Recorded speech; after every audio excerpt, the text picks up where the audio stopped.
Bonsoir, on est rendu, je dirais plutôt bon matin, pratiquement. On est rendu le 7 décembre 2020, Danny Gagnon. Et je vais commencer vraiment à upgrader. On va passer à un autre niveau avec enlever ses implants.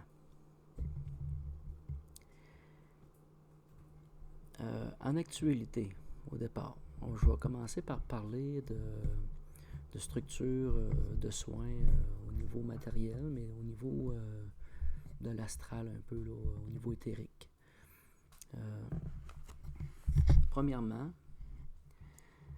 quand on retire les implants, si on est capable de bien discerner qu'est-ce qui a été émis comme action, on porte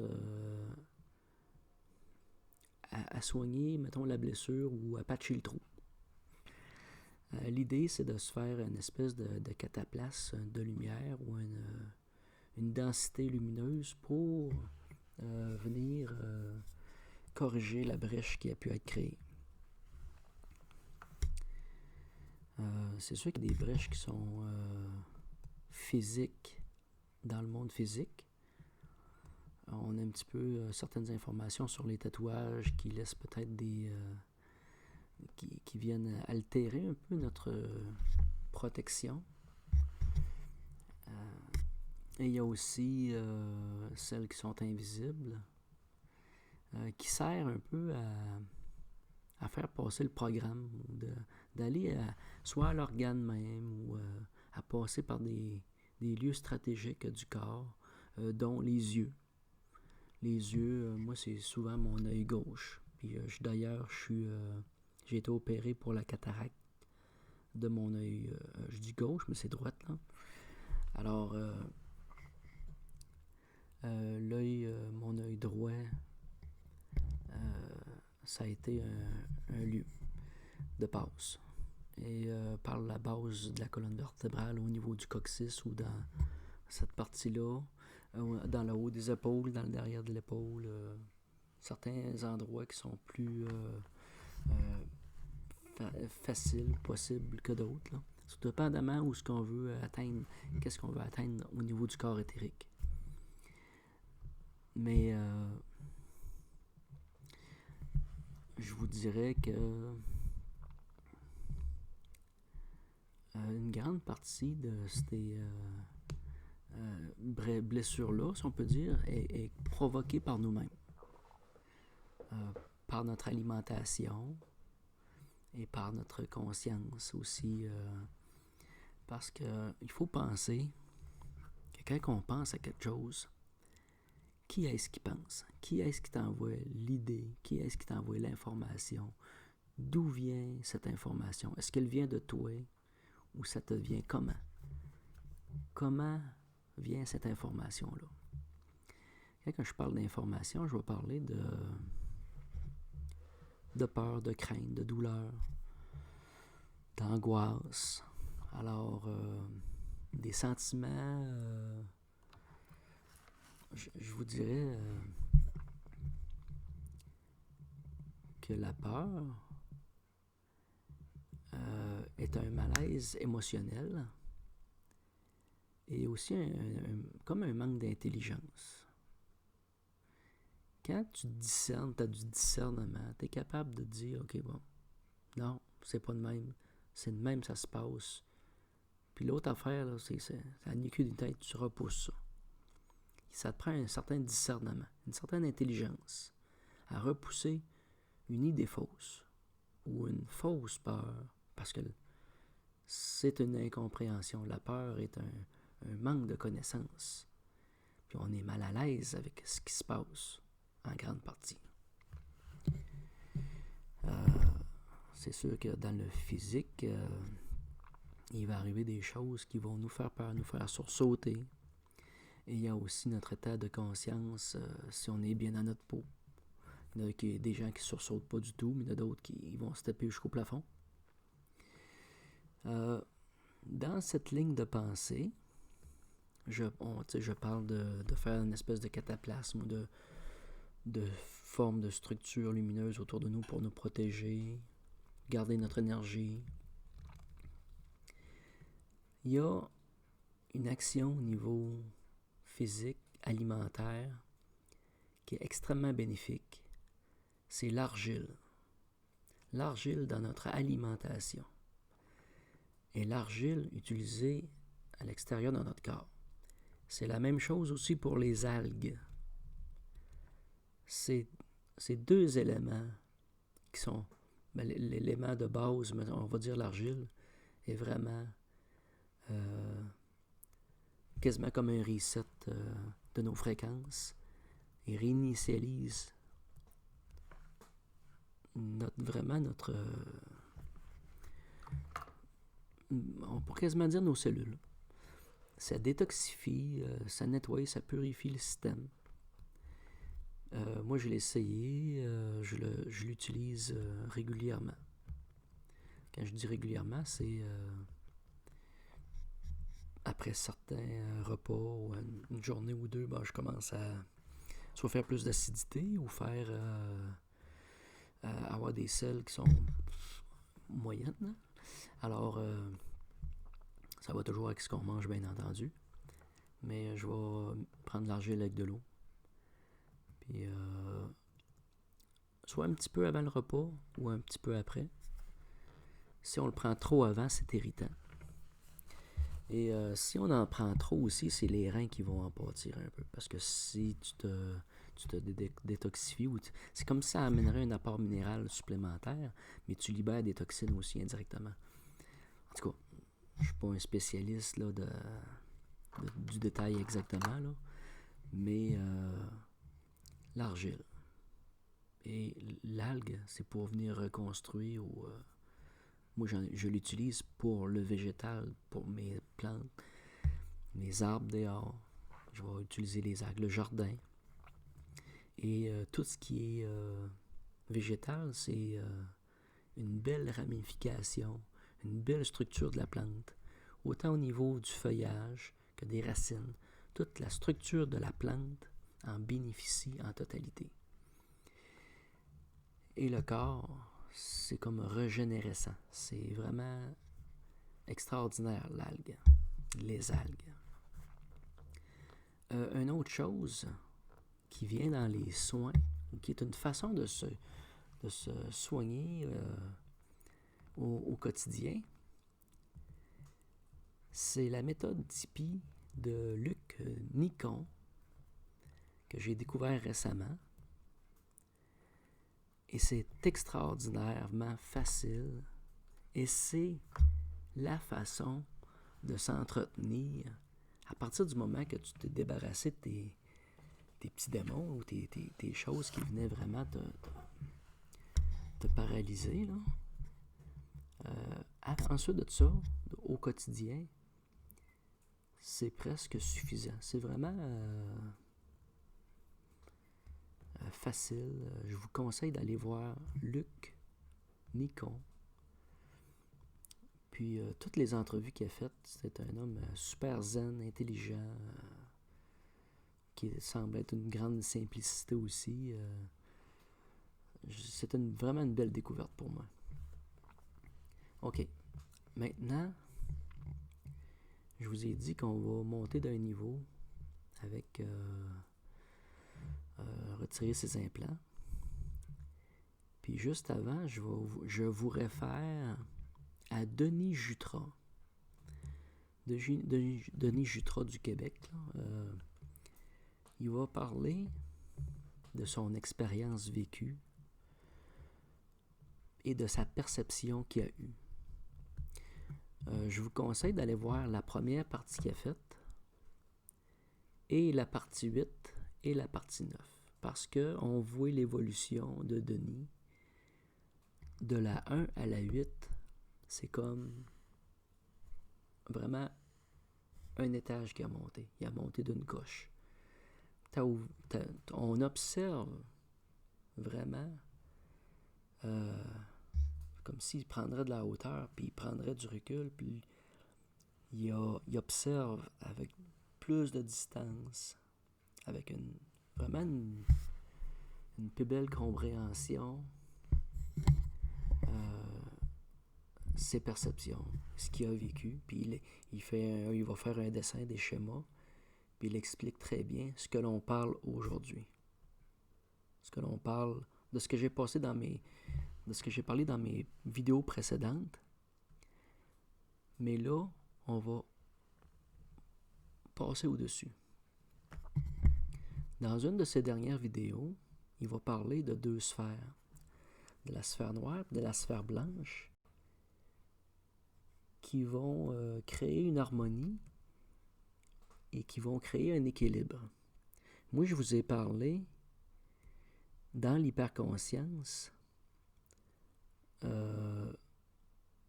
du triangle, si on peut dire, de création, ou le centre d'énergie qui est en nous, dans l'indéfini et le défini, et l'union de la grâce dans la matière. Et c'est un peu sur la même base.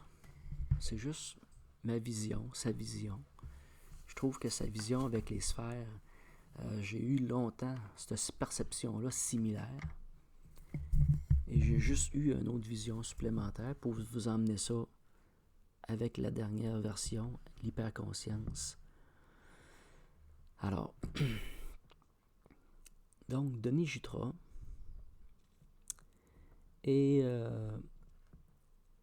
je vais vous emmener avec aussi société supraconsciente et et conscience hors matrice, qui est une... bon, on ne peut pas faire de commentaires sur son lien, mais elle décrit, elle a des perceptions qu'il faut vraiment écouter. Puis ses visions, sa perception, c'est similaire à moi, c'est similaire beaucoup à ce que j'ai vu, mais je me suis reconnu dans ces descriptions-là. Vraiment, là, quand on va sortir d'une bulle, on va sortir d'un niveau. Puis là, je vais vous expliquer ce qui m'a fait découvrir cette bulle, ce que j'appelle le faux 1. Dans ma quête de trouver l'entité supérieure du côté de l'ombre, mettons. C'est le Malcommode qui fait le trouble, là. Au début, je plaçais un nécromancien sur une pyramide de crâne. Je le voyais comme un homme.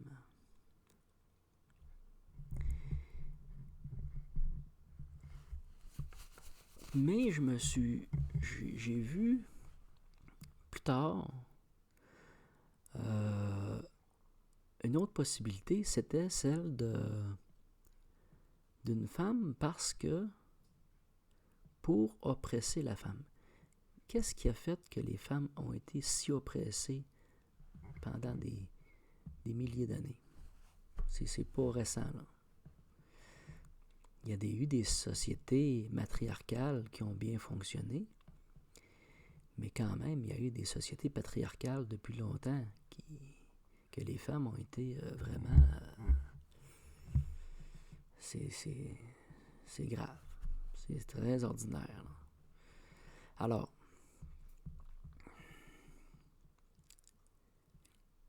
ce que j'ai observé, c'est...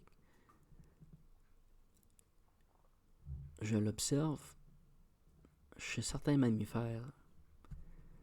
On va parler du mâle alpha, mais on va parler de la femelle alpha. Et souvent, la femelle alpha domine le mâle alpha. Et la femelle alpha ne fait pas que dominer le mâle alpha. Elle domine le féminin alpha en totalité. La plus grande menace pour le féminin, dans son rôle, je sais pas si c'est un rôle de procréation ou pourquoi que c'est comme ça, mais la compétition féminine, elle est féroce. Puis je porte à penser que l'oppression féminine vient d'un archonte féminin ou d'une entité féminine dominatrice. Vraiment du style un reptilien ou dans cette mentalité-là de domination. Et pour une entité féminine alpha, la menace, ce n'est pas l'homme, c'est la femme. Par contre, la femme va se servir de l'homme pour faire de l'oppression. Les hommes, c'est des imbéciles en grosse partie. Je vous dirais, j'ai parlé dans une vidéo précédente, justement dans l'hyperconscience, je pense. Le féminin porte la création, mais le masculin vient épauler, et la force qui vient soutenir. On pourrait même dire que le masculin est comme une voûte protectrice, quasiment comme une côte, là, la même forme. J'ai pas besoin d'en dire plus, là. La nécromancienne ou le nécromancien qu'on recherche, pour moi, je le plaçais au féminin. Alors, j'ai parlé dans ma précédente vidéo des liens éthériques sacrificiels dans la chair, mais là, on va aller dans un autre lien de chair qui est la transplantation des organes. Alors, quand on fait la recherche des sépultures, on s'aperçoit qu'à un moment donné, il manque des morceaux. Là, tu cherches les morceaux. Puis, j'ai fait une découverte plutôt étonnante. Il y a des morceaux qui appartiennent à des corps autres que le corps original. C'est vraiment une transplantation. Et le corps est vivant. C'est dans un corps vivant.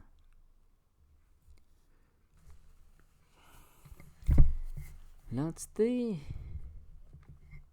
est assez ancienne. Est-ce que c'est un corps récent? C'est quand même assez ancien. Et le corps qui reçoit la transplantation est ancien lui aussi. Et même très ancien. Et semblerait être aussi vivant.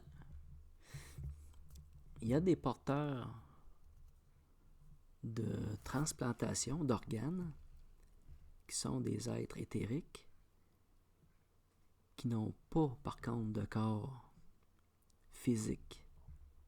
Par contre, ils ont des corps en conscience motrice. C'est comme s'ils seraient des divinités. Il n'y aurait plus raison d'exister en dehors de ces divinités, de ces consciences motrices-là qui les entretiennent. Donc, ils font partie de notre société. Mais à quel niveau? Est-ce que c'est au niveau des religions? C'est fort possible. Est-ce que c'est au niveau social? C'est fort possible. Il y a des noms d'entités qui sont carrément des fois des noms d'entreprises. Tu te demandes où c'est qu'ils ont été chercher ça, ce nom d'entreprise-là? C'est le nom d'une entité ancienne qui refait surface. Où c'est qu'ils ont été chercher ça? Il y a des entités qui ont positionné des mots, leur nom, au travers de notre vocabulaire. Et au quotidien, on les incante. Et ça les maintient. C'est extrêmement particulier comme découverte, là. Ça jette sur le cul. Je ne m'attendais pas à ça. Et c'est aussi particulier de découvrir que des transplantations viennent causer problème dans le passage des hommes. Parce que c'est pas un problème de transplanter. C'est un don de vie, là. On vient de protéger la vie. Le problème, c'est de ne pas restituer l'organe à son hôte. Après la mort, après l'utilisation, c'est pas un objet quelconque, là. Ça appartenait à une personne, puis l'organe a une âme à elle. Notre corps est une multiconscience, là, de nos cellules qui ont une conscience à eux, qui nous parlent. Alors,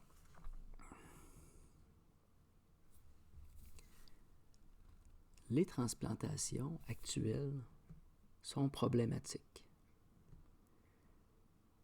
La loi devrait obliger que la transplantation, un coup que l'organe a fait l'œuvre qu'il a faite, qu'il a sauvé la vie, bon, s'il est encore bon, je ne sais pas s'ils peuvent le retransplanter encore, mais après usage, par respect, la rapatrier au corps d'origine initiale. Dans les entités qui ont des problèmes de sépulture comme ça, présentement, j'ai une douzaine d'individus de corps qui sont greffés tout près de 50% de leur corps, puis de façon assez bizarre.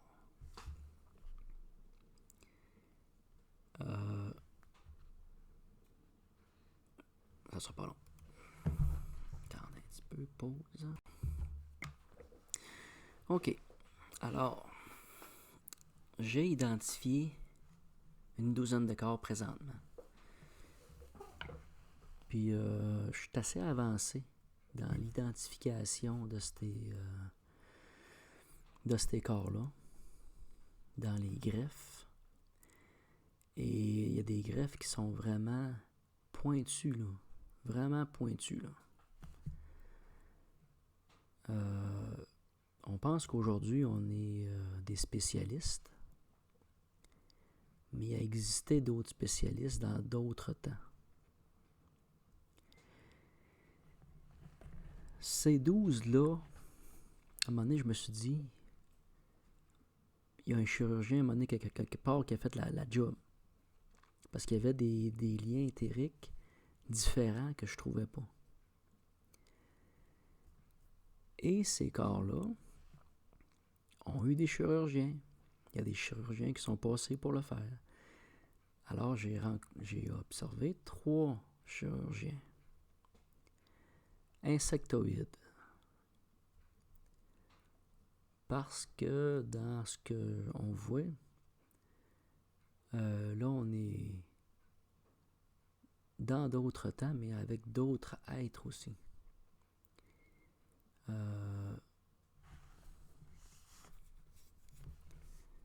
Dans une de mes visions, j'ai observé, parce que j'étais à la recherche des archontes, je cherchais à comprendre ce qu'étaient les archontes. Et j'ai observé un être avec un œil. Il y avait l'œil droit de balafré et son œil gauche était doré comme celui d'un lion ou d'un fauve, avec une ligne verticale particulière ou ça donnait vraiment un effet d'un œil doré flamboyant, là. C'était assez pratiquement brillant. Je veux pas dire que c'était des flammes, c'était pas des flammes. Puis j'ai observé, j'ai lu récemment la description que faisaient le groupe des dragons ascensionnels ou ascensionneurs, je m'en rappelle plus trop. Ils décrivaient leur œil.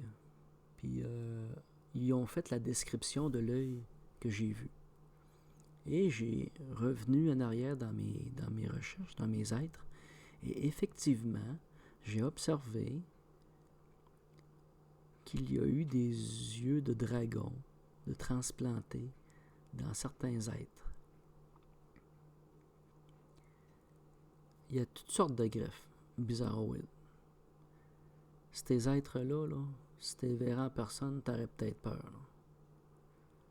Je me suis pas trop avancé à faire des dessins de tout ça, là. Mais il y en a qui ont des drôles de greffes. C'est vraiment, là, je ne rentrais pas dans les détails. L'idée dans ça, c'était de vous parler du lien éthérique des greffes et des êtres spéciaux qui sont greffés et qui sont comme des immortels et qui sont vraisemblablement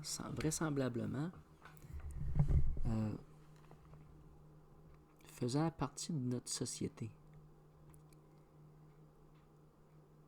Mais à un autre niveau, je vous dirais peut-être même dans le ciel ou à l'extérieur, pas tellement loin, vraiment pas tellement loin. Je dirais pas sur la Lune, là, mais dans l'espace, à proximité.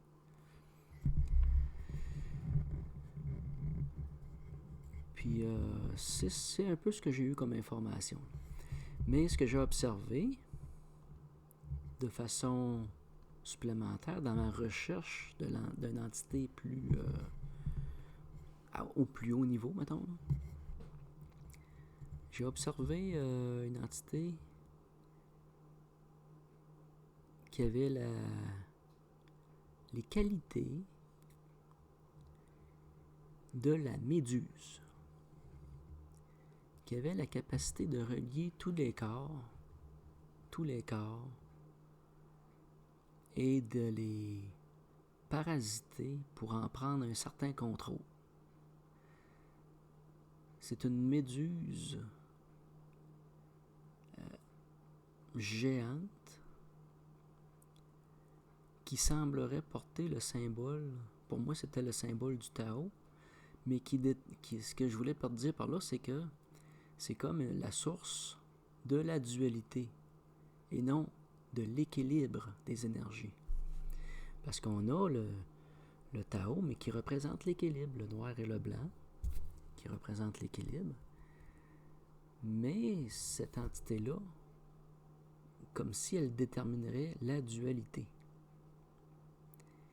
qui vient confondre notre perception dans cette dimension-là. Et on comprend à un certain niveau, quand on prend de la distance, de l'altitude, qu'à une certaine hauteur, la dualité n'existe plus. On passe une couche, on passe à un autre niveau, la dualité n'existe plus. Mais l'énergie reste là. Puis on est là, notre corps physique est là, notre conscience, notre état de conscience vient de changer. On comprend que la dualité n'existe pas. La dualité commence en nous. C'est comme si on intégrerait la dualité, comme un programme. Je me suis toujours demandé pourquoi que les entités avaient autant de facilité à venir nous empoisonner la vie, à venir nous prendre de multiples façons. Comment est-ce qu'ils faisaient pour avoir accès à nous autant que ça? Qui eux a donné les clés? Mais l'observation que j'ai faite, c'est en lien avec une histoire grecque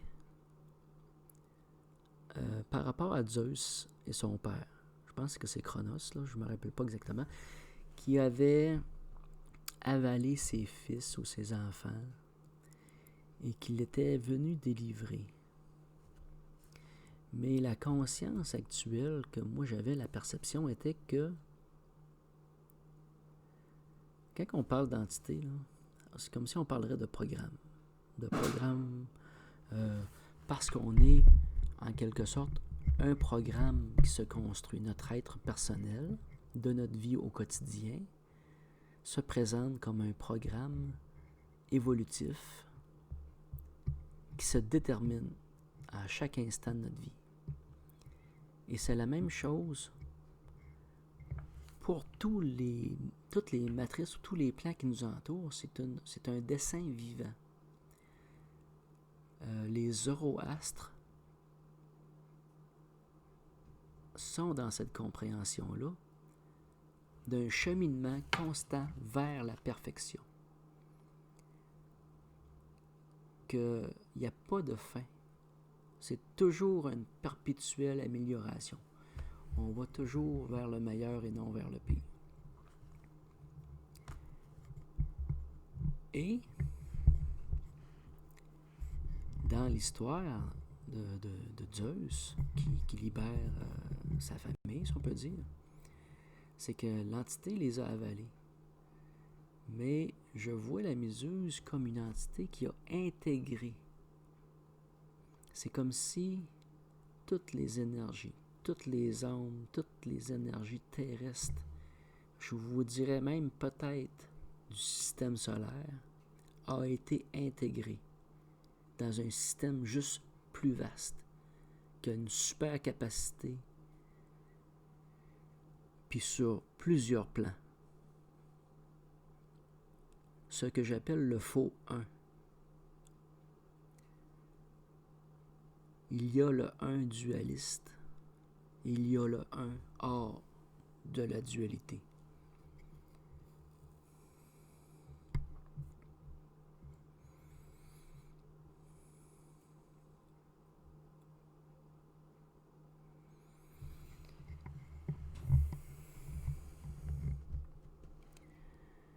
Je pensais que cette entité était le sommet. Mais j'ai découvert, à force d'observer,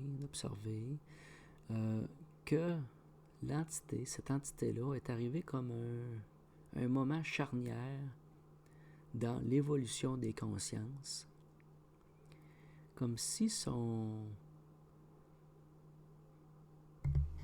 sa façon d'organiser les consciences a été placée là pour unir les consciences d'une façon plus serrée, comme une forme de contrôle, de totalitarisme. Mais à l'origine, d'une façon bienveillante. Comme si elle faisait partie du royaume original.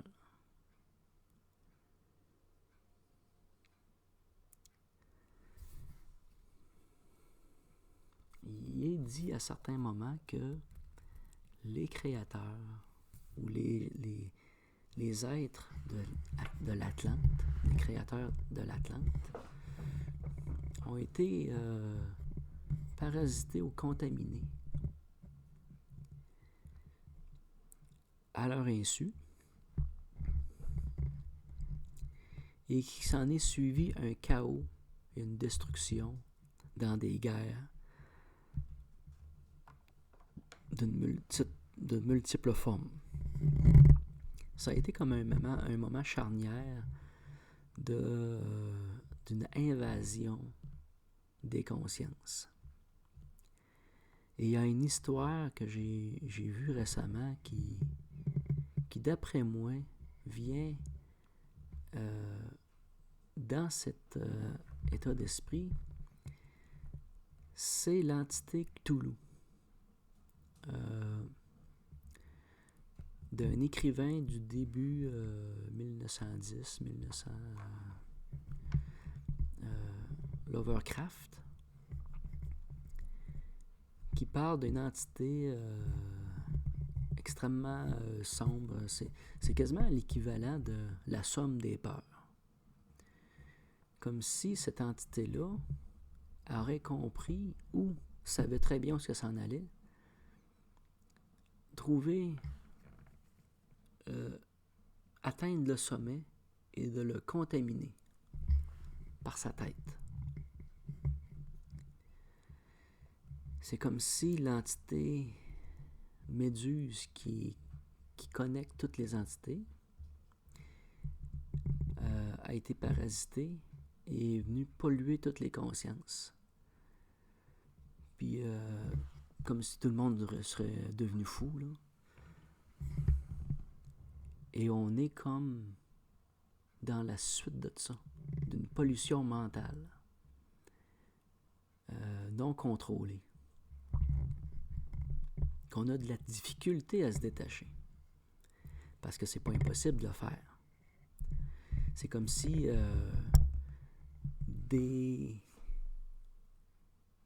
un groupe, une société nécromantique, colonisatrice, se serait servi du système en place pour dominer le système, dominer le royaume. Le royaume est toujours là, est toujours fonctionnel. Son fonctionnement a été parasité dans tous les niveaux des fonctions. Dans mes mémoires akashiques, je suis un fonctionnaire du royaume.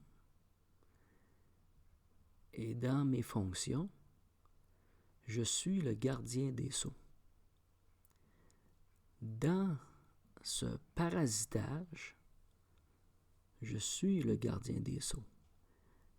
Mais quand je suis passeur d'ombre, je suis autre chose. Je fais un choix. Je ne veux pas faire partie d'un système d'oppression.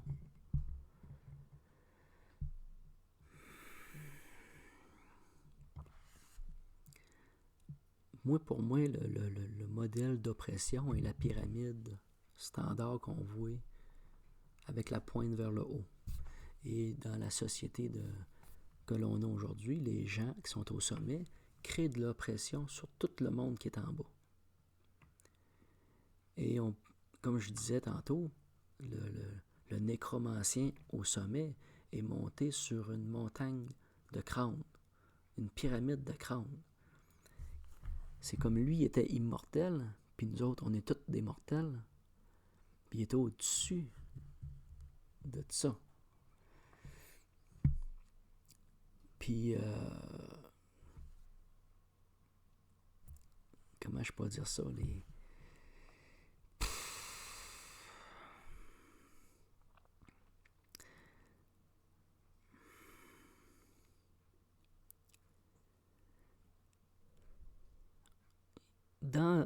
Dans les êtres que je rencontre, même dans les personnes qui sont autour de moi, il y en a qui ont des fonctions. Je vérifie, je m'informe. Puis il y en a qui ont des fonctions plus hautes que les miennes et qui sont endormis. Et qu'ils ne sont pas éveillés. Quand que je dis que le royaume est toujours existant, mais il est parasité, c'est que faut que vous preniez conscience de vos capacités et de les mettre au service du bien commun. J'ai parlé de la pyramide dans le sens de l'oppression. Maintenant, je vous parle maintenant de la pyramide inversée, du don de soi, qui rentre dans la forme d'un arbre. Nous sommes à la base, je suis à la base. Je suis la souche de l'arbre et je veux donner des fruits. Je veux créer des fruits. Je veux créer la vie. Je veux. Pour recevoir, il faut donner. C'est une question de partage. avec tout ce qui nous entoure, tout le monde qui nous entoure. Nous partageons. On prend, on donne, on prend. On est respectueux dans ça. Alors, ce qu'on fait, c'est que on donne, c'est comme envoyer des ondes. Et quand on envoie des ondes positives, il nous revient des ondes positives. Mais comme j'ai déjà expliqué, c'est comme la multiplication des pains. L'arbre produit tellement de fruits et tellement généreux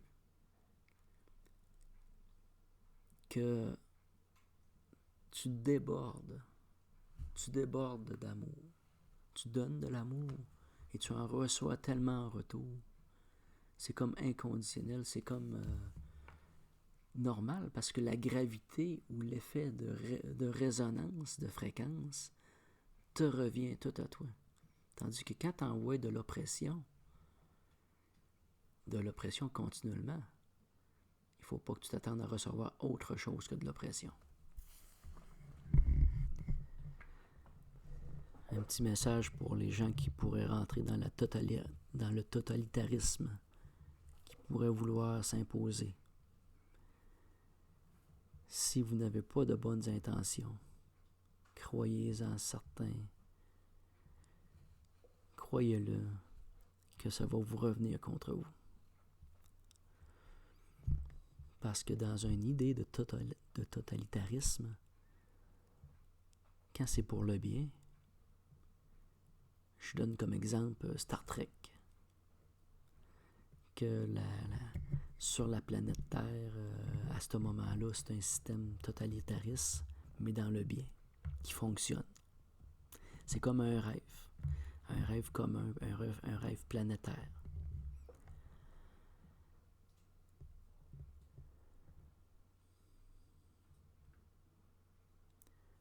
Notre plus grand dominateur commun. Le plus grand rêve qu'on fait ensemble. Si tout le monde fait le même rêve, il y a la même détermination en ce rêve, nous renverserons la balance. Le rêve d'une société unie, planétaire, en harmonie avec la vie qui l'entoure, dans sa totalité. Notre plus grand dominateur commun. Faisons de notre rêve notre plus grand dominateur commun. Et le mot dominateur, je le souligne. C'est comme ça que ça marche les médias. Ils vous vendent du rêve. Plus les gens vont souhaiter une chose, plus la balance va pencher de ce côté-là. Ah oui, j'en veux plus, une voiture, un auto, de l'argent, une grosse maison. On fait grossir la balloune de rêve, on la fait grossir. Mais rêvez autrement. Aujourd'hui, là, c'est le temps. Là. Rêvez autrement. Réveillez-vous. Là. Alors, je vous ai emmené sur les archontes. Les archontes qui, pour moi, étaient les créateurs. Qui sont les éons. Qui ont été parasités. Et ce que j'ai pu observer, c'est une cruauté derrière ça aussi. Là.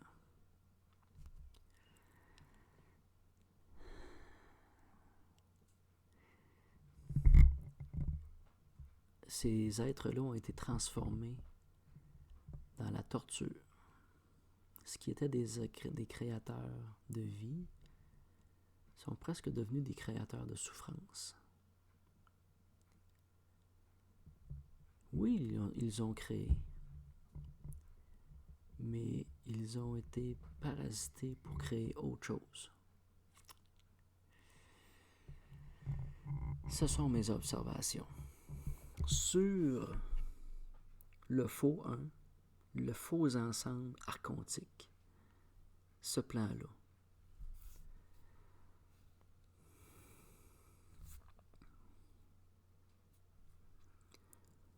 Maintenant, je vais vous parler d'une création dans l'astral. Au début, quand j'ai commencé, j'allais voir, j'avais moi et ma famille personnelle proche. Après ça, j'ai été voir des entités qui font partie de l'histoire. Donc Calypso. Je me demandais, dans le Pirate des Caraïbes, il parle de Calypso, qui a été emprisonné par 9 seigneurs pirates. Puis je me suis posé la question, es-tu libéré? Ça existe-tu vraiment, l'histoire? Fait que je me suis avancé à aller vérifier. Puis, bon an, mal an, comme ça, tu découvres des entités qui font partie de notre quotidien, qui sont toujours prisonnières et qui demandent à être libérées. Et comme ça, tu libères un, tu libères l'autre. Et à un moment donné, tu te rends compte que le libéré se fait pogner, le libéré se refait encore parasiter. C'est un cercle qui n'en finit plus. Mais là, je me suis mis à créer un ensemble. J'ai fusionné, parce que les autres étaient capables de le faire, j'ai fait une fusion d'entités, de proximité, pour faire une bulle de protection. Parce que les autres sont plus forts, fusionnés, parce que, je vais vous donner un exemple sur les anges. À partir du moment que tu crées dans l'astral, c'est pire que d'essayer de te libérer de tes implants. Parce que là, tu viens directement dans un monde dominé, conquis par des entités. Et tu te fais tout de suite rentrer dedans. Puis solide. Fait que là, dans les premiers assauts, mettons, importants, ce que j'ai fait, c'est que j'ai redéfini ma forme. Je me suis rendu compte qu'avec certaines entités, il y avait des entités positives au travers de ce que je rencontrais, vraiment positives. Et ça a été le cas dans l'arbre séphirotique.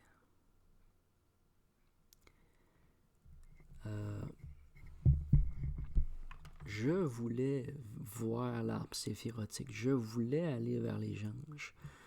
Parce que il y a certaines personnes qui disaient « Oui, les anges, c'est merveilleux, on tripe et on est soigné par les anges. » Puis t'en as d'autres qui disent « Non, il y a quelque chose de caché derrière de ça. » OK, c'est fort possible.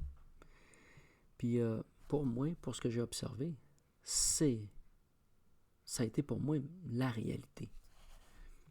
Alors, j'ai fait la nomenclature complète dans mon grand livre vert de toutes l'arbre séphirotique. Et à ce moment-là, j'ai créé un ensemble à différents paliers. J'ai placé les éléments au centre, dans un noyau. Et j'ai placé mes enfants avec les 4 éléments dans le noyau. Et j'ai créé 3 zones secondaires. J'ai fait la zone de repos, une zone tampon, puis une zone directement exposée. Et j'ai créé une rotation d'énergie pour changer à toutes les 8 heures, pour faire un cycle 8, 16, 24, 8, 16, 24. À toutes les 8 heures, je transgisais l'équipe 1 en zone 1 ou A, B, C pour se renouveler, se régénérer, pour prendre un répit. Puis à ce moment-là, c'est comme l'arbre séphirotique qui nous est tombé dessus. Pas sur moi directement. J'ai des entités qui avaient dans mon cercle que je n'ai jamais vu fléchir, que je n'ai jamais vu être parasités et qui se sont ramassés vraiment parasités, là, dominés totalement. Et c'est comme ça que j'ai découvert ce qui se cachait derrière les fusions angéliques. Comme si les noms des anges seraient des titres, presque comme un masque. Et comme je vais parler de Gabriel. Dans l'énergie Gabriel, j'ai rencontré 3 entités positives. Puis peut-être tout près d'une douzaine d'entités oppressives qui amenaient de l'oppression au système. J'ai mentionné dans les autres vidéos que des fois, il faut juste être un petit peu plus fort pour dominer, pour mener la danse. Et pour les anges, c'est la même chose. C'est pas que l'énergie positive n'existe pas. C'est un peu comme si le groupe derrière tient l'ange par le derrière du cou et se présente, et il se fait présenter. Il présente la belle image de l'ange, parce que l'ange, lui, ne cesse pas de briller et ne cesse pas d'exister de ses capacités. Il peut continuer à interagir pareil. C'est ce que j'ai observé dans les rêves. J'ai fait des rêves d'oppression et j'avais des messages qui passaient à travers de tous ces méandres-là positifs. C'est ce que j'ai observé aussi quand j'ai été à la rencontre du reptilien en nous. Avant même de faire passer mon gardien des seuils numéro 2, j'ai parlé avec une entité, puis elle n'était pas du tout oppressive.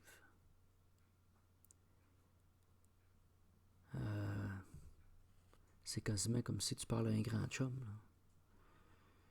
Puis ce contact-là, je vais vraiment faire une vidéo sur lui et de son histoire.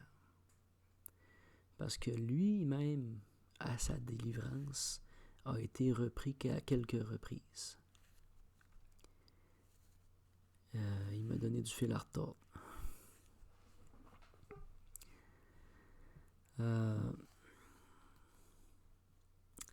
OK. Donc, j'ai parlé pyramide d'oppression, pyramide opposée, inversée, dans le don de soi. De cette bulle, de cette entité globale, la méduse, qui vient comme tous nous lier, et aussi des archontes, mais des éons. À la libération du temple intérieur. Le temple était sale, c'était un temple d'or, terni sale. Puis il l'est encore pas mal. J'arrive pas à le nettoyer nécessairement. Est-ce qu'il me représente? Je le sais pas.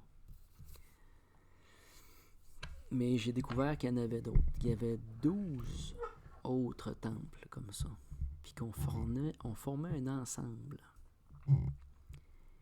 Qu'il fallait reformer cet ensemble. Je vous ai présenté l'autre semaine, dans la dernière vidéo, la forme que je vais aller chercher d'ailleurs. OK, alors, c'est de ça que je parle. Ici, on a l'illusion d'un cube, mais c'est une des facettes de cette forme. Ici, nous avons toujours l'illusion d'un cube, mais c'est juste une facette de l'autre forme, parce qu'en réalité, il y a encore une autre facette qui est celle-ci. C'est l'union de 12 pyramides. Tu en as 6 qui font le cube central, et tu en as 6 autres qui viennent se placer sur le cube initial pour créer cette forme. On pourrait parler de 12 consciences motrices, ou de 12 consciences spécifiques. Cet ensemble m'a été décrit comme l'ensemble nommé EO. E-O. Et dans l'histoire qui m'a été racontée, ce sont des représentants de différentes civilisations, ou des représentants vraiment de groupes de civilisations. On pourrait même dire de royaumes. C'est comme si une douzaine de royaumes ont envoyé sur Terre des créateurs ou des diplomates pour créer la vie ou amener une vie spécifique. Et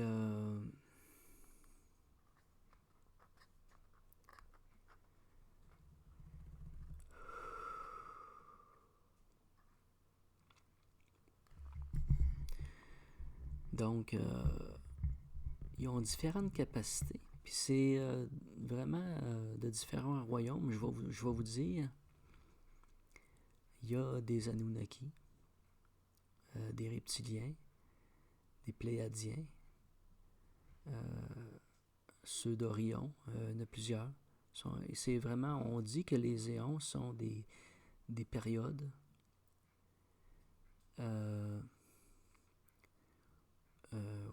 qui sont en lien avec vraiment les signes zodiaques du ciel. Mais ce que j'ai observé aussi, c'est que, pour ne pas l'oublier, là, à l'union des 12 se fusionne ou se rajoute le 13e. Le 13e devient pas une entité supérieure. Il ne représente pas le groupe. Il protège le groupe. Il voit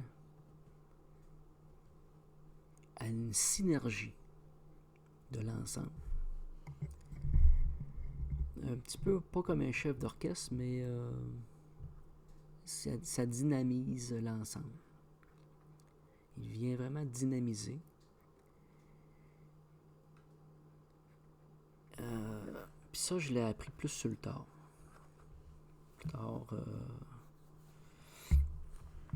Donc, c'est avec l'aide d'Enki que j'ai pris connaissance de ça, de cet apprentissage-là, parce que lui en fait partie.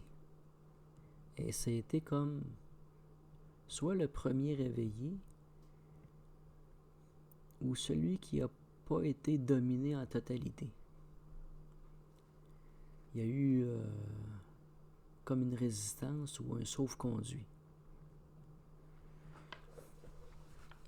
par son lien avec l'oppresseur. C'est pas cristallisé comme information, c'est pas... mais il y a une apparence de lien qui l'aurait à la limite ménagé. Donc, j'ai appris à connaître les 12 énergies conséquentes et à les libérer parce qu'ils ne l'étaient pas toutes. Il y en a qui ne l'étaient pas, puis il y en a qui l'étaient, qui étaient oppressés.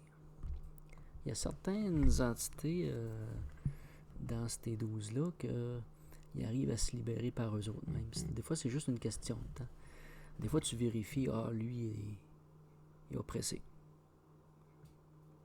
Il n'est pas nécessairement dominé, mais il est oppressé. Puis quelques jours après, quand tu es prêt à vraiment t'occuper ou te faire un suivi, il s'est dégagé, il est correct, il a réglé son cas, bon. Mais comme je vous dis encore, ça demeure toujours des programmes. Pour moi. Des programmes de création, mais des programmes.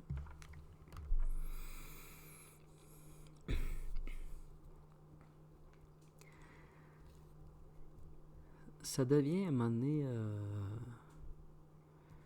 difficile parce qu'on veut pas s'impliquer. On veut pas rentrer dans tout ça. On veut pas nécessairement aller si loin que ça. Quand tu veux juste retirer tes implants, tu veux juste avoir la crise d'appel.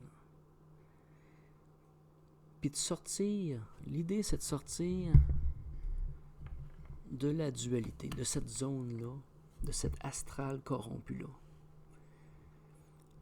Puis c'est un peu pour ça que je vous ai parlé de société supraconsciente, parce qu'il en parle beaucoup. Il en parle beaucoup de vraiment d'aller plus loin. Parce que quand on fait des contacts ou des connexions avec des entités ou que tu vas chercher de l'information, ça reste une forme de parasitage à la limite qui peut être distorsionné. C'est vraiment une distorsion.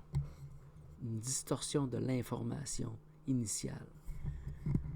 Quand tu veux avoir de l'information, tu vas à la source. Tu ne vas pas passer par une réflexion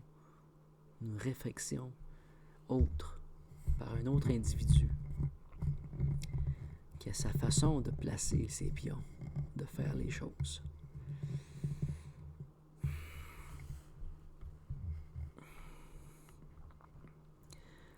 On veut avoir la paix, la crise de paix, puis on va sortir de cette dualité-là. À partir du moment qu'on monte un certain état de conscience, qu'on prend conscience de tout ça, c'est l'idée, c'est de prendre conscience de tout ça, puis là, tu t'en dégages. À cette heure, il faut l'appliquer au quotidien. Il faut l'appliquer au quotidien pour mieux vivre, pour être en équilibre avec notre environnement, puis de redéfinir notre société qui est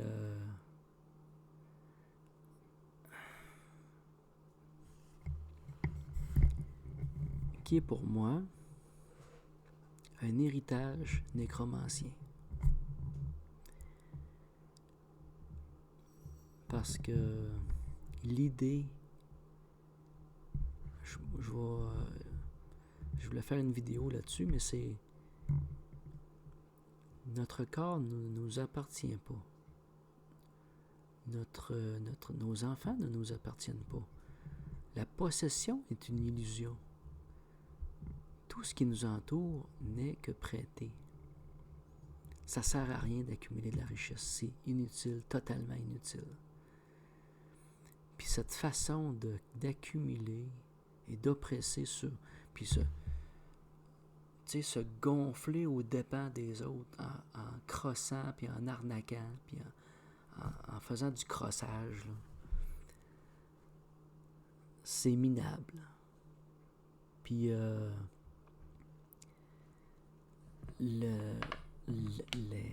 comment je dirais ça? Les gens pensent que Rome, la société romaine est tombée, mais c'est faux. La société romaine ou la domination romaine, le dominateur a juste changé de forme.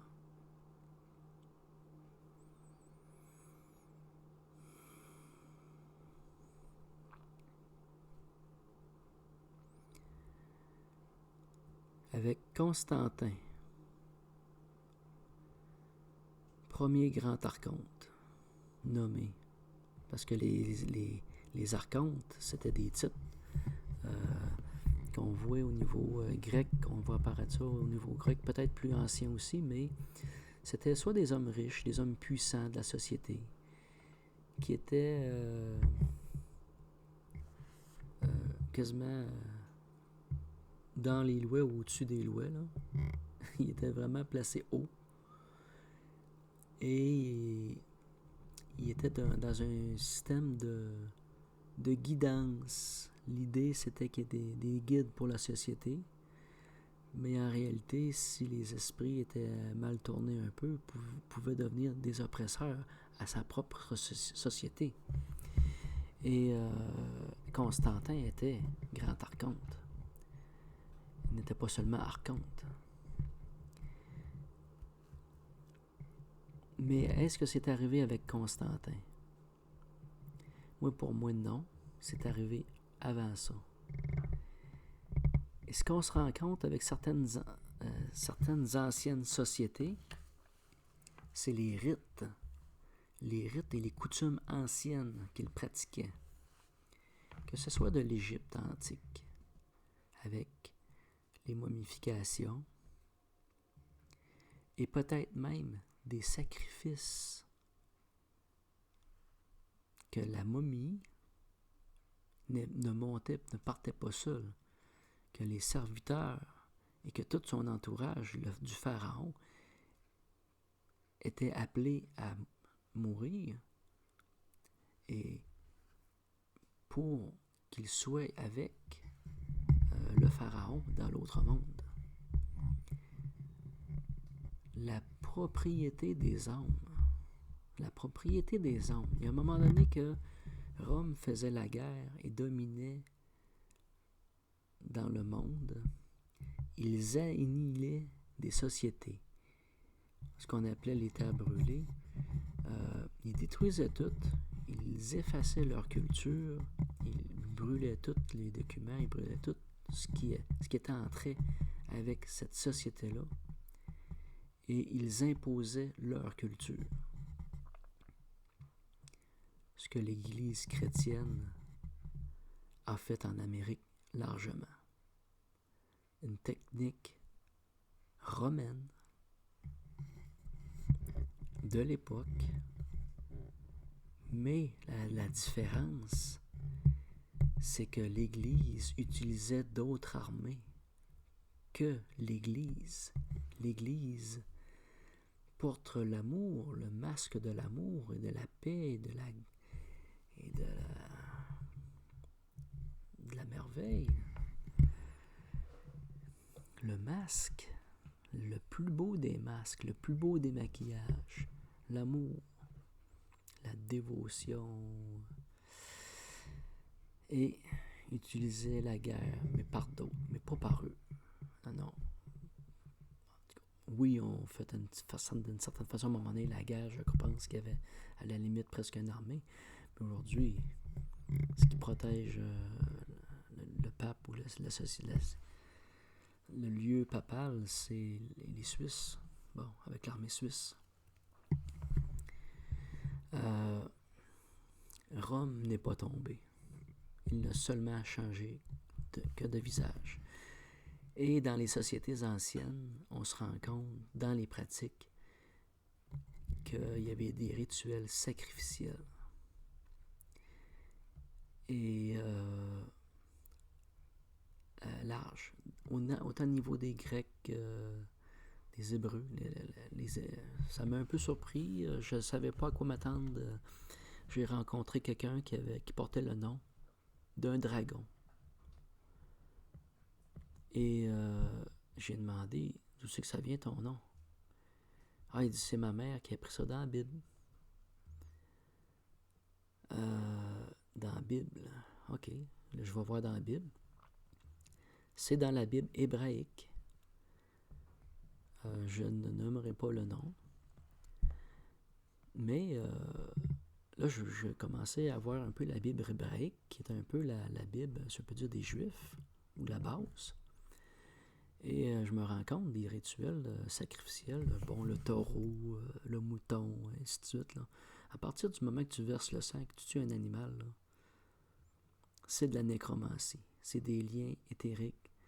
Tu fais des sacrifices pour le Dieu. Tu le nourris.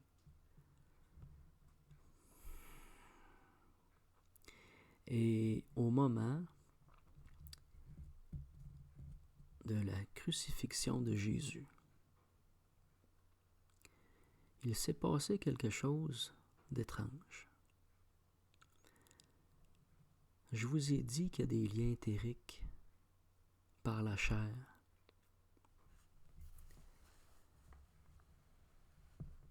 Moi, je suis un père. Je suis un père de famille. Puis, je ne verrai pas mon enfant se faire sacrifier ou qu'il s'auto-sacrifie, qu'il se sacrifie pour être ensuite partagé ou distribué en communion à tout et chacun, à tous les dimanches. C'est un rituel d'emprisonnement. C'est un rituel que tu lis ta conscience motrice à cet être-là. Pour toi, c'est un lien d'amour, c'est correct. C'est un lien d'amour. Mais il faut que tu considères aussi que le prêtre, il va prendre la coupe de vin qui représente le sang. Mais on comprend aussi que le vin, c'est de l'eau corrompue. Le vin est souillé par les bactéries qui ont déféqué ou qui ont consommé les sucres et qui sont morts dans ce vin. Donc, tu as de l'alcool, puis tu as des êtres morts dans cette eau. C'est de l'eau corrompue. Tu fais un rituel avec de l'eau corrompue qui représente le sang et tu figures le pain comme étant la chair. Mais dans l'astral, là, puis dans une certaine partie de ton mental ou dans le mental des gens, de la conscience, c'est du sang et c'est de la chair. Et c'est un lien, c'est comme un emprisonnement éternel que tu fais avec Jésus. La communion, il y a plusieurs formes de communion. Et je vais faire vraiment peut-être une vidéo sur la communion blanche puis la communion noire. Et pour moi, ce moment charnière-là, avec la scène et la crucifixion de Jésus, c'est comme si Jésus n'était plus la même personne. Pour moi, Jésus ne se serait jamais sacrifié. Pour moi, c'est une mise en scène et c'est un rituel qui a été fait là d'emprisonnement. Ils ont tenté d'emprisonner l'entité que Jésus pouvait être. Ils ont pris quelque chose de sacré, de bien, qui faisait le bien pour le corrompre. Ils ont réussi à amener ça, puis l'Église chrétienne, je ne sais pas à quel moment que la communion s'est perpétuée, vraiment là. Parce qu'avant ça, là, la communion, là, ça n'existait pas. Là. Puis je pense pas que les Esséniens ou tout autre rituel faisaient la communion avant cet événement-là de Jésus, en bouffant son corps puis en buvant son sang. Puis que je m'imagine, tu sais, quand t'es quelqu'un, t'es dans une famille, t'es un enfant, t'as ton père, t'as ta mère, t'as un lien familial, t'as une conscience familiale, tu vas pas te sacrifier. C'est pas une... C'est comme se suicider. C'est l'équivalent pour moi. Je me vois pas prendre le couteau puis d'aller le saigner à la gorge. Hey, donne-moi donc un petit peu, moi, ça me semble que ça me ferait du bien. On va communier ensemble. Wow! Ça, c'est de la communion. J'ai déjà utilisé le couteau. J'ai déjà fait saigner, j'ai déjà piqué au cœur. J'ai déjà fait boucherie. Puis, pas parce que ma génération ou les générations de mes parents le vivaient comme ça, s'alimenter, se nourrir. Tu faisais boucherie à la maison. Et j'ai appris à faire boucherie à la maison. Puis j'étais bon pour. Puis c'est quelque chose qui demande le respect envers l'animal. Mais imaginez une personne. Puis il faut que vous pensiez aussi que c'est pas un animal. C'est du cannibalisme. C'est un homme. C'est une personne humaine, vivante, que vous imaginez sacrifier, que vous dites qu'il s'est sacrifié, et que vous partagez sa chair et son sang. Moi, j'appelle ça pratiquement festoyer sur le cadavre de ton ennemi. Et pour moi, avec le recul, les gens qui avaient la connaissance de ce genre de rituel-là, c'était pas les Romains, c'était les Hébreux. Il y avait une connaissance des sacrifices et des liens sacrificiels. Je pense qu'ils ont joué un rôle important dans la naissance du catholicisme moderne. Avec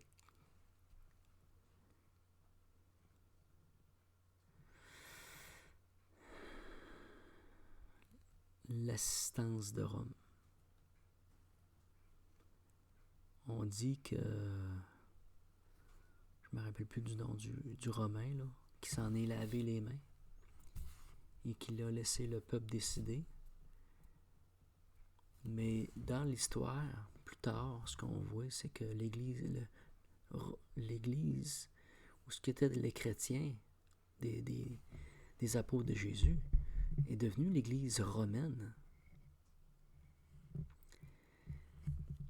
Et on observe par la suite les cimetières se gonfler. Le Vatican est l'équivalent d'une pyramide. C'est une nécropole papale.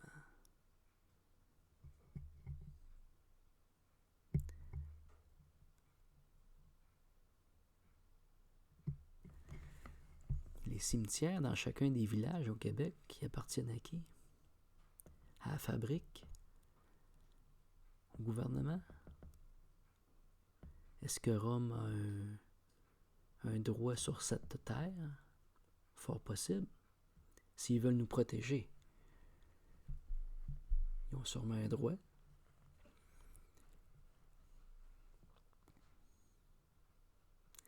Mais l'homme domine dans l'astral. Et c'est ce qu'on rencontre, des regroupements d'hommes massifs, derrière des égrégores massifs, colossales.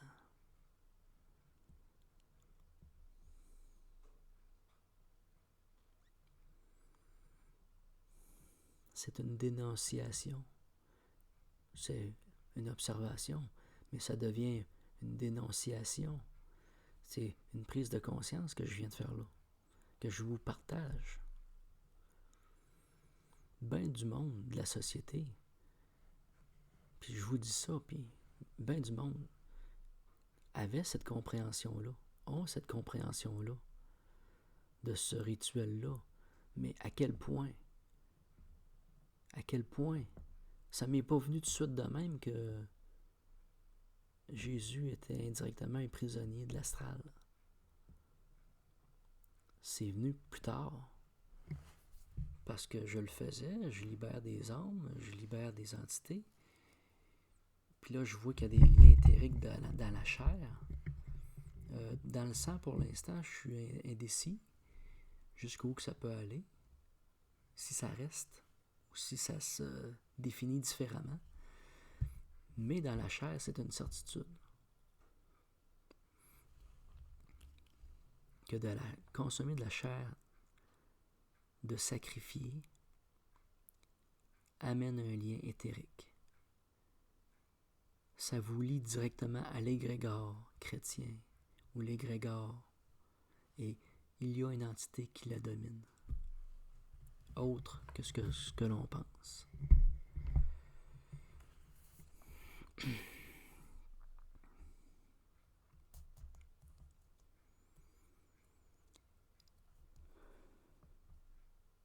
Je suis allé plus loin dans mes...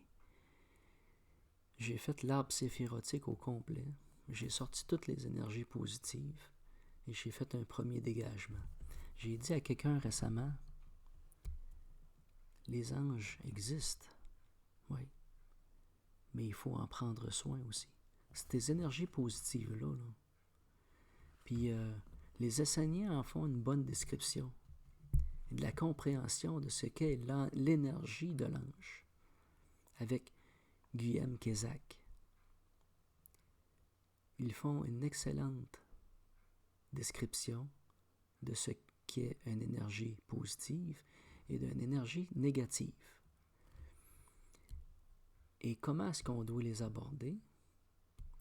Et moi, je vous dis comment veiller sur eux autres, comment observer. Parce qu'ils peuvent être pris et présentés pour une belle image, mais derrière, il y a une mauvaise intention. Ça devient un positif négatif.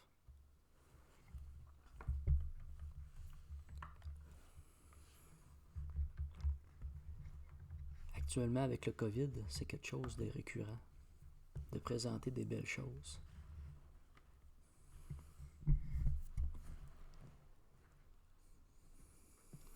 Au-delà de cette crise assez particulière.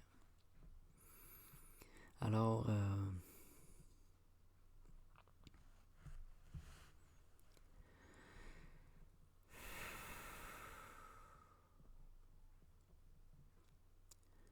je ne crois pas que Jésus se soit sacrifié. Et que si il s'est sacrifié, ce n'était pas lui, c'était une mise en scène. Je ne crois pas en la communion de la chair et du sang. Moi, pour moi, c'est un lien éthérique. C'est un emprisonnement de l'âme qui vous lie et qui lie Jésus. Tout le monde est pogné. Tout le monde est pogné ensemble, attaché ensemble. Une belle grande famille.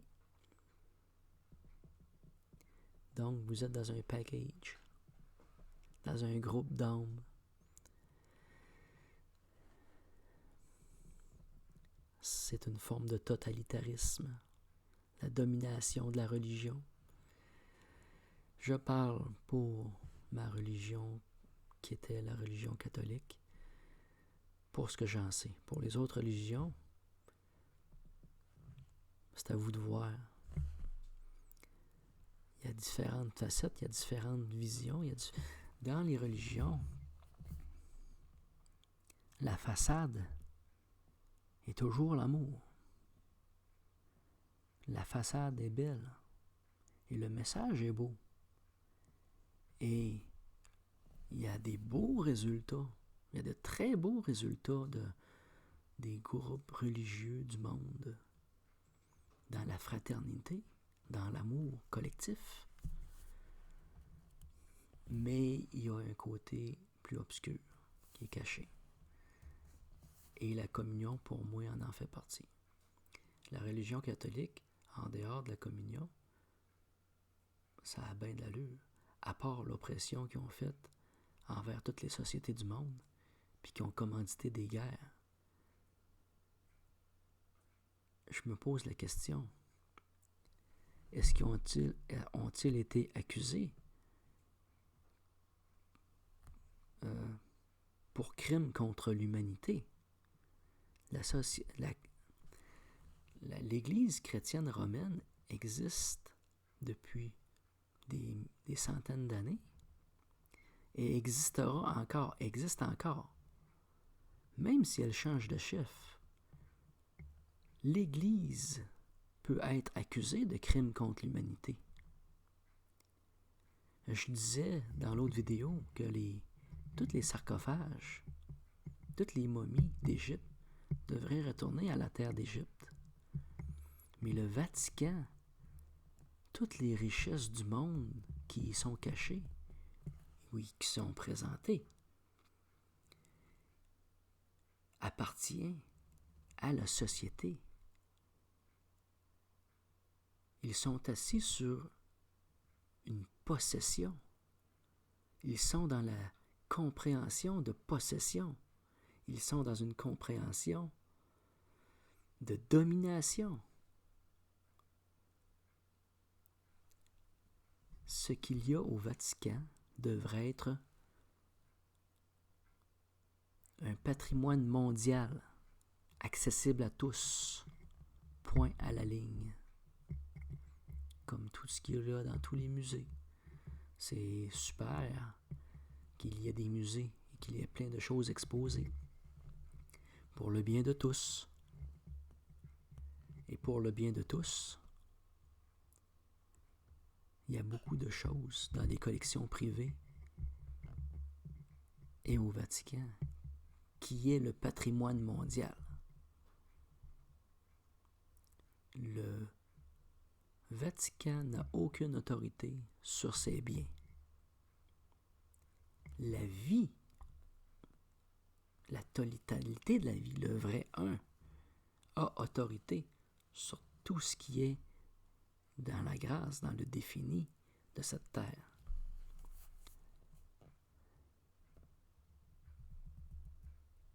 Possession, oppression.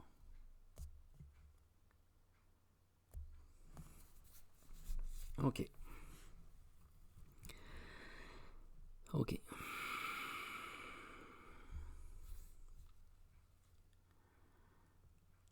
Dans les entités, il y a des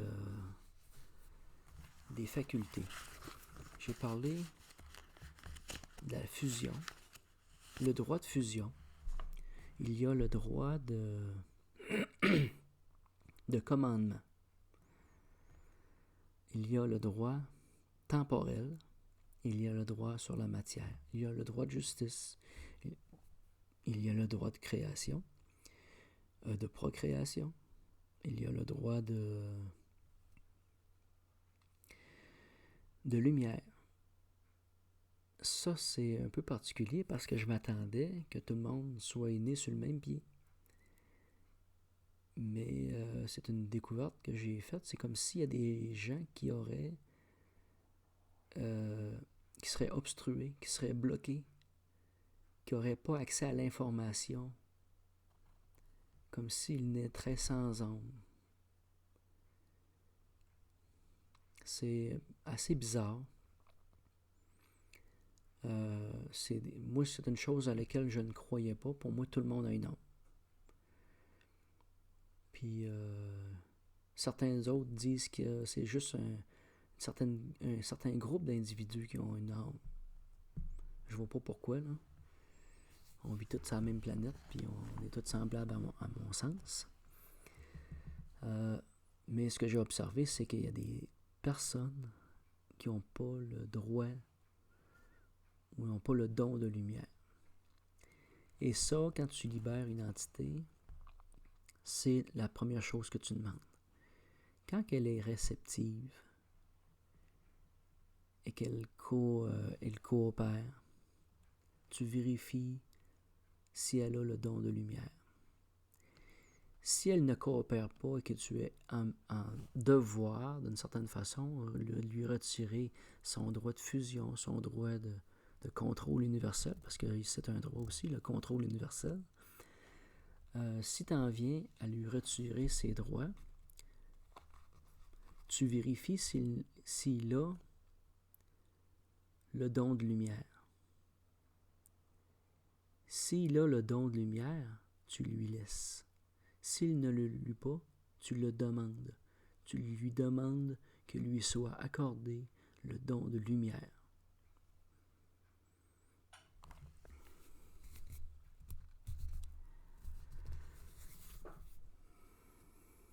Vous pouvez vérifier vos capacités. Qu'est-ce que vous êtes capable de faire? J'ai parlé des sauts dans l'autre vidéo. Il y a des sauts. Il y a une hiérarchie dans les sauts. Il y a des sauts qui prévaut. Qu'est-ce qui fait que tu peux briser un saut? Tu peux créer un saut, mais qu'est-ce qui peut faire que tu peux en briser un?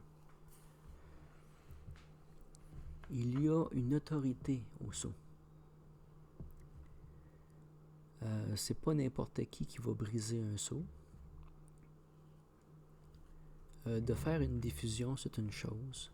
Il faut que tu rentres en contact avec l'entité en question qui a créé le saut ou l'emprisonnement. On peut penser à Merlin et ses multiples emprisonnements. Et ne pensez pas que Merlin est un vieil homme. Il pourrait me ressembler. Je veux pas dire que je suis Merlin, là. Je suis pas, il y a un corps Merlin, puis l'entité Merlin a un corps physique présent sur la Terre et est en éveil. Mais c'est pas moi. Bon. Donc, les sauts, ça se peut que vous en rencontriez. Si vous en rencontrez que vous n'êtes pas capable de débloquer,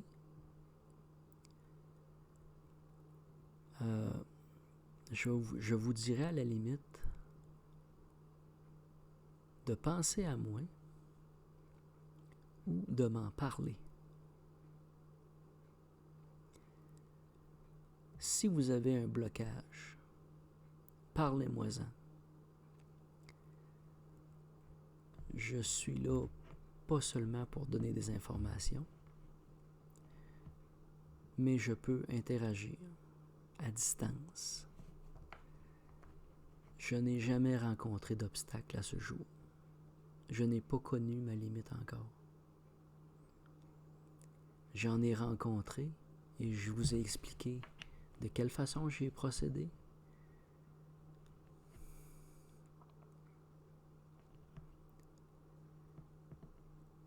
Si vous avez un problème de limite, n'hésitez pas à m'en parler.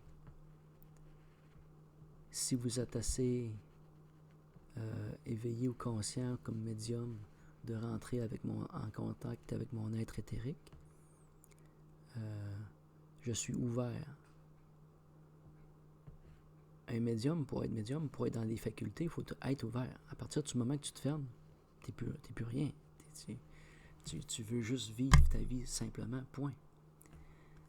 Mais j'ai choisi de rester ouvert à tout le monde.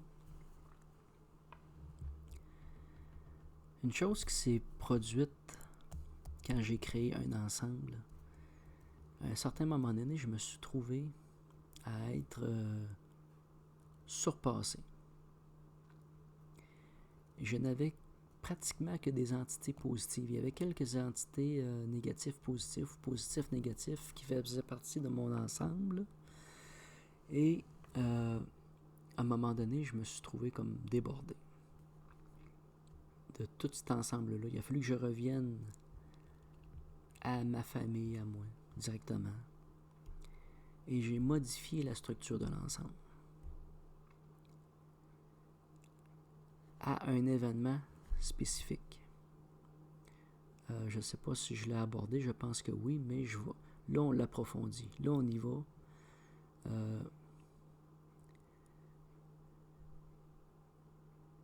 J'ai découvert qu'on pouvait changer ou moduler par contact, en communiquant avec l'entité, son intention. Qui change son intention envers nous, qu'il devienne plus réceptif, plus positif, en lui présentant nos bonnes intentions, notre d'être vrai envers eux. Et ça a ouvert des portes. Ce que ça a fait, c'est que des entités qui étaient négatives, mais je les ai invités à venir faire partie de l'ensemble à partir du moment qu'il n'y a pas d'oppression, qu'ils n'ont plus d'implants et qu'ils ne pratiquent plus aucune oppression. Vraiment, il faut qu'ils soient clean autant qu'on le demande de l'être, de ne plus être une mécanique oppressive. Je suis passé d'un groupe d'à peu près 150 à une certaine capacité à un moment donné, et soudainement, ça l'a doublé à 300. Et j'ai modulé la forme, j'ai lui donné un mouvement. J'ai créé une forme plus un peu galactique. Comme une galaxie en mouvement. Parce qu'une forme en mouvement n'est pas facilement atteignable. Pensez aux nomades, pensez aux marcheurs, pensez aux gens qui se déplacent. Le déplacement énergise, mais libère aussi. À partir du moment que tu es sédentaire et tu es fixe, tu es accessible facilement.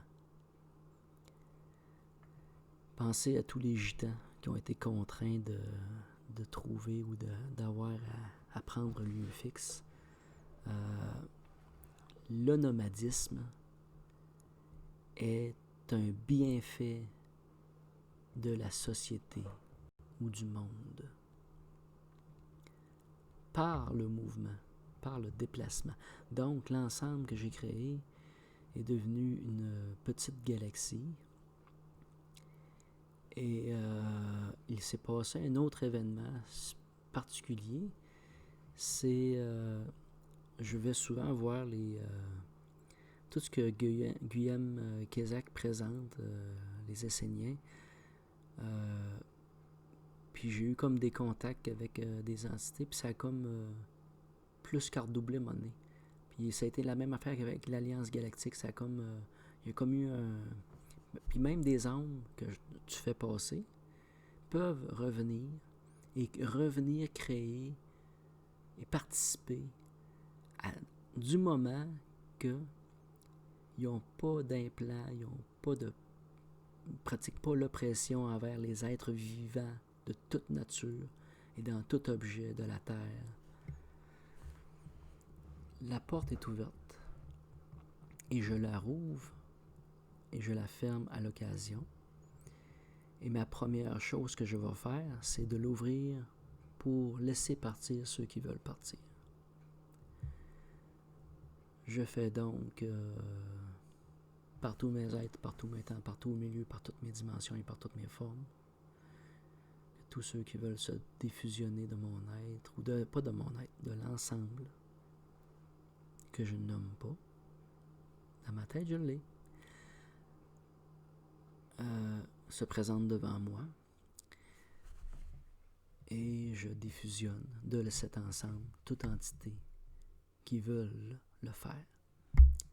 Pour eux autres, c'était une condition importante de ne pas être repris dans une forme d'esclavage. C'est la première démarche que je dois faire, c'est de leur offrir l'opportunité de partir. Et ensuite, je fais l'effet contraire, c'est l'offrir la possibilité de fusionner dans cet ensemble. Et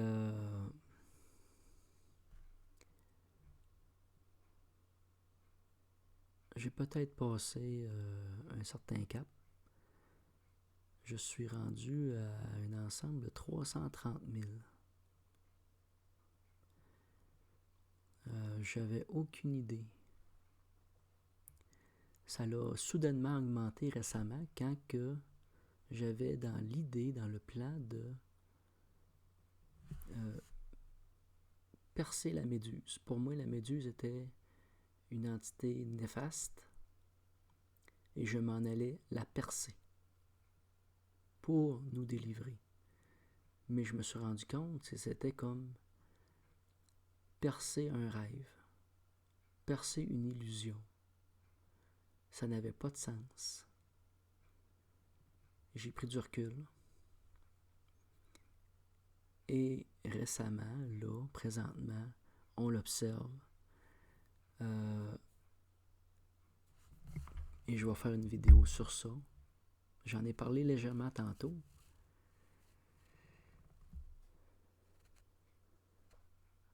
Notre plus grand rêve commun. Notre plus grand dominateur commun. Le rêve. Regarder à se fixer un but. Et pas juste de le rêver. De le faire en action. Et je pense que ça va faire partie de ma prochaine vidéo.